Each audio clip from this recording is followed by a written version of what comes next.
جانتا هرميتي يبونتو أنيسين جمدا كنافي سينجر وتوبا زرينيا كنافي سينجر يتناف كبينيا كنافي سينجر هنكبد فكينيا وسوسلاتاتي لبوسي أول فدا وسوسلاتاتي سدرا واتيا قود ربي قالوا أكملت بيا قود ربي بدا بيوهن يو كبينيكو كيتو هذا كتنا ما تأتي هذا نود ركتك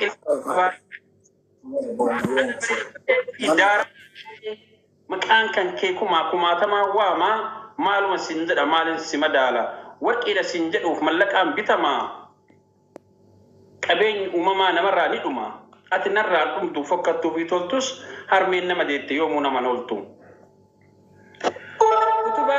utubaa jireenyaa kan isa qabiilaa ati anaaf taate jabduu akka dhiiraa gaafa ambeelaw ilmaan kee haqataa iddoon dhaabnoo rakkataa osoo anaan kufaa cabuu ati naaf fakkeenya siin dhabu yaa rabbi naa kenni gammachuu waa maraa jannata naa galchi isumatu taraa jedhaafi haati namaa duuni naftu umrii naa haa dheeressu garuu gaafa ajalli dhufe immoo jannata galte. أيه كرالافو والفكانة أنا اللي أدان كابو أنين كبابا لقى ربيتي ربي عمرنا ربي تعالى رمو عمري سيادة رسو سان جورة ترجانة ربي أكنا نسو كان كعمري ربي سيادة رسو يجون كهذا ويا دا كاسو كترت أنا سادان كابو يا دا جدو كاسو بربادة تاني كنا كورة ترى ربي هرارمو وما وجون ندندامو akka tasaa ta'e immoo ani ijoollummaa kiyyaadhaan harmeetii kan dhabe haadha biddeenaa kiyya beekaa haadha tiyya illee isumaan beekaa baay'ee mi'aa haadha tiyyaa qabaachuu baadhullee nama gadi nama dhale tokko immoo haadha tiyya jedhee namni yeroo baay'ee kaasuun isaa hin oolu osoo ijaan argeen si argisiisuu hin dandeettu kun dalagaa rabbiiti asumaan bira kunnaa ayyee gara laafu. Walaloo kana duraan qopheeffattee qabdamoo amma jette isa dhugaa kasirraa barbaannu tokko kana inni lammataa immoo achuma teettee yeroo masanitti qindeessitee dubbisuu dandeetta. Walaloo qopheessuuf immoo yeroo dheeraa sitti fudhata yaada jedhuudhaan si xumura mee kana naa ibsuuf yaala. Ayyee ani walaloo dhugaa dubbanne amma jabinnumaa fi akkasuma waan daarektii waa dhibuu kan qabuuf malee dandeettii walaloo ani qabu naar qabatee jira agamatti jechuudha. Walaloo baay'ee dandeettiillee ni qaba akka ajaa'ibaatitti amma tokkoffaarratti sadarkaan jireenyaa waan ati irra jirtu harkaa balleessa maaliif biyya arabaa kana keessatti yoo deemtu bu'aa bahii baay'eetu jira waan hedduu yaaddaa sammuun kee konfiyuusi ta'aa innaa kanaan wal qabatee hanga duraanii hin danda'u dagadheen harkaa badee jira. Sagaleen duraanii ani wayitaa xiqqeennaa qabuu fi amma qabu wal qixxee miti duraan ol qabee qaqqabee akka jabaatu dubbisaa amma garuu normaali dhiibaa jedhanti fakkaata yoo laalu hawaasni waan jedhu hin beeku malee kanaafiniin dandeettiin qabda bakka jiru sanitti hanga duraanii hin qabu baay'ee gadi bu'ee jira. Kanaan alatti immoo wantoonni hamilee namaa cabsan jira isaan keessaa tokko giftoroota Oromooti. Giftoroonni Oromoo dandeettii kiyya baay'ee miidhanii jiranii akka sammuun kiyya doomuu fi akka hawaasatti bu'u kana godhe isaanii maaliif namni gaaf tokko osoo dandeettii keessi biratti arguu osoo namummaaf oromummaa nama kaa wajjin qixxee qabdaa beekuyyuu nama sanirra immoo dandeettiin qabdaa osoo si beeku nama jalatti waan adda addaa yoo si godha nama arraba fakkeenyaaf yeroo baay'ee achirraa dhufe malee achi turan qabu isaan kun sadarkaa sadaffaratti herregadha warroota sammuu kiyya doomsan keessaa tokko giftoroota Oromooti addunyaan immoo hin dhumti isaan sun amma galanii jiran deemanii jiranii kanaafiniin walaloo ani barreessullee hin danda'a osoo hin barreessinellee ni dubba. Silent irra jirta. Silent irra jirta.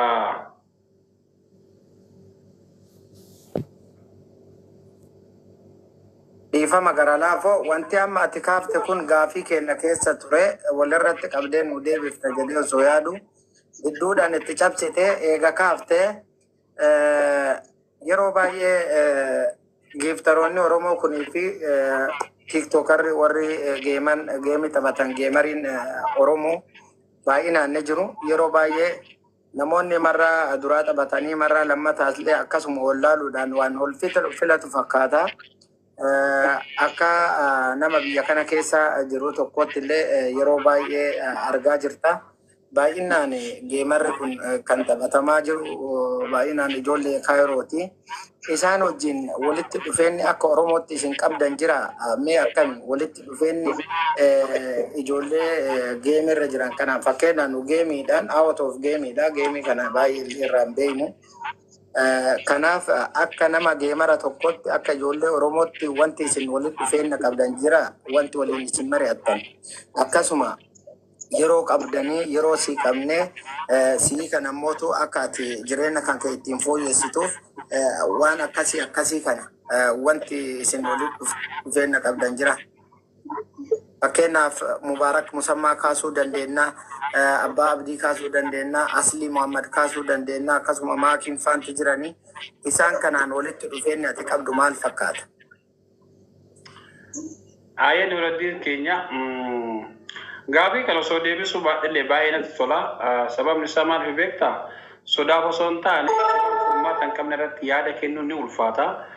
Maal beekte fakkeenya mootummaan tokko mootummaan abbaa irree gaafa biyyataa qabate gara mirgaa yookaan immoo gara dimokiraasiitiin biyya sana irraa hin buusoo jette lubbuma kee dhabda malee mootummaa kana isa buuftu hin jiru. Ifaa miti geemii kana dhugaa rabbii noormaalii anamma maqaa namoota hedduu waa mullee natti hin tolu. Giiftaroonni illee warroonni geemii taphatan illee ka duraantiif ka ammaa kun garagara walitti dhufani. Gaafatti akkuma maqaa rooftetti deebisa. Fakkeenyaaf Abbaa Abdii geemii gaafa walaa taphatee tokko hin beektaa namoota baay'eetu isa daawwata lakkoofsa bilbilaa isaa qabaa sagalee yeroo 5 qabee fi na jalaa dubbachuu dide akka beeksisa naa hojjetu. Innaa maali namni kuni kana dura yoo mana isaa jala kuna dubbisaa har'a feemas taanaan na dubbisuu didaa jedhee baay'een aaree. So yeroo sanitti rabbi na haadhiisu abbaan illee geemii qaba ture. Honooriyaa suduuja bu'ee silawaan akkasiin godhan ture. Maal fi waan rabbi na argu naman dho'isu suduuja bu'ee yoo oromummaa ajji qabaanne yoo namummaa rabbi tokko nu godhe.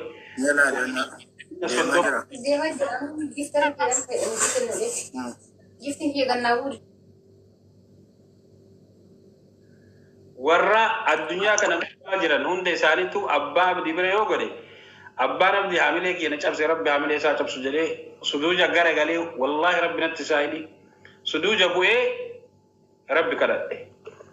Gaafsa yoo agartee nama 30,000 olituuyyuu jala ba'ee giiftaroota ciccimoo lot ture. Ergani muadame booda garuu natti dhagame xiqqoo isii maaliifi walqixxaa'uun gaarii yoo san aaree miira keessa galus malakaatu waan feete fuutee waan feete dhiisti atti maana qabaattee qabaachuu baattee atti salaatuu baattee musliimaa taate wanni malakaan fuutee geessistu akka inuma taatii beektaa. Naa erganni muadame booda garuu natti dhagame maaliifi sila guman jedhe san meebi yoo kalaamni suni irraa ta'ee waan fuudhamu ta'e sanuma ta'e surunna tokkoffaa ijoolleen keenya yoo guddatan kabaja namaan qabanii na abbaa abdii ergeroo saniitirraa ani chaatii jalatti hin godhu. Fooloo goolee fi eega tiktokiin kun jalatti eeggadda qaama lamatti inni bada godhe malee sanillee fooloo irraa deebisee dhiise bakka nama sibira kutee itti dhiista. Doktor Ashley kana durallee dubbiseen turee gaaf taphaa walallee ani waan humna kiyyaa danda'u garuu promooshinii si danda'u si hojjechuu hin danda'u. Taphadhu naan jedhee miira kanas taphachuuf jedhee dubbiseen ture hanga tokko haa galatoomu deebii gaanaa deebisee jira namoota adda addaatiin wal beeytanii namoota baay'ee wal beeytanii na gaafadhu jennaan inni bakka dubbise keessaa deebii gaanaa kennee jira. Warri geemii taphatu kun tokkoffaa yookaan ati giiftara baay'ee qabaachuu qabda hin beektamoo giiftaroonni Oromoo baay'ee na filan waan ta'eef namoonni inni gaafatu inni giiftara hin qabu didanii namoonni kun immoo nama giiftii nu kennu qabu akkana naan jedhanii jira gara laafoo kiyya waan sii godhuun qabu yoo nama argatte taphadhu waan iyyaati sibira dhaabbadha garuu namoonni akkana siin jedhan jedhee nama sadaffaa keessaa immoo kaati gaafattee Mubaarik kana baay'ee namoonni baay'een akka diinatti nu ilaalan ani wanni kana duras Mubaarikin akkasitti irra dhaabbatee dhaqatee fi waan dhuunfaa osoo hin taane waan na bira ga'u jira akka geemeetan mana gaafateetti garuu Mubaarikin dubbiseen ture namoota geemii giiftaroota dubbisanii walitti qindeessee nama taphachiisu keessaa isa garuu miidiyaa irratti yoo dhufan yeroo baay'ee hin waakkatanii tiimii qabanii garee jedhanii qabanii hatta tiktaakii namarratti gubuu barbaadan tiktaakii gubuu barbaadan nama guyyaa takka lamatti dhabaman godhan tiimii qabanii beekanii qabatamaan beekamoo kana tiimii guddaa qabanii giiftaroonni inni hiinan sibira dhufuu hin danda'anii laaffisee fi ammallee alaafisna gaafadheen ture akka Oromoo tokkootitti wanni inni deebinaa deebise bakka achi goma geemii kanaayyuu namni gaafa walitti dhufee hariiroo godhee jabaataa isaan achi walitti dhufanii mari'atan ta'uu danda'a. Biizinasii akka ta'e hin beekanii nama keenya haala kanaan haa kaafnu irratti hojjenaasuu danda'anii I don't know. Asimmoo nama akkasitti walitti dhiyeenya hin qabne waan qabuuf ani cufeetumaan dhiise waa'ee geemii kanaa. Ayyee galatoome nutis kaa walitti dhufeenni isin waliin qabdan maal fakkaata jechuudhumaa fi dabalataan immoo gaafa geemii kana taphatan nutis waan qabnuun akkasuma taaptaaf sheer koop liinkii gochuudhaan ni qarqaarraa akka ammaati giiftaroota qaban jettu kanaa miti yaa ta'uuti na sun tariiti isaan biratti mul'achuu dhabuu danda'a namni giiftara jedhamu ka leenca namaa kenne ka makiinaa deemtuu qurxummii namaa kenne yoo ta'e san ani beeku sin tol beeka haa ta'uuti garuu akka Oromootti wal bira dhaabbachuun dirqama rabbiin afaan keessan tokko haa taasisu siin jedha. Gaaffii biraatiin jalqabna itti aanna obboleessa kiyya qaalii si tursiisees jira dhiifama guddaa si gaafachaa.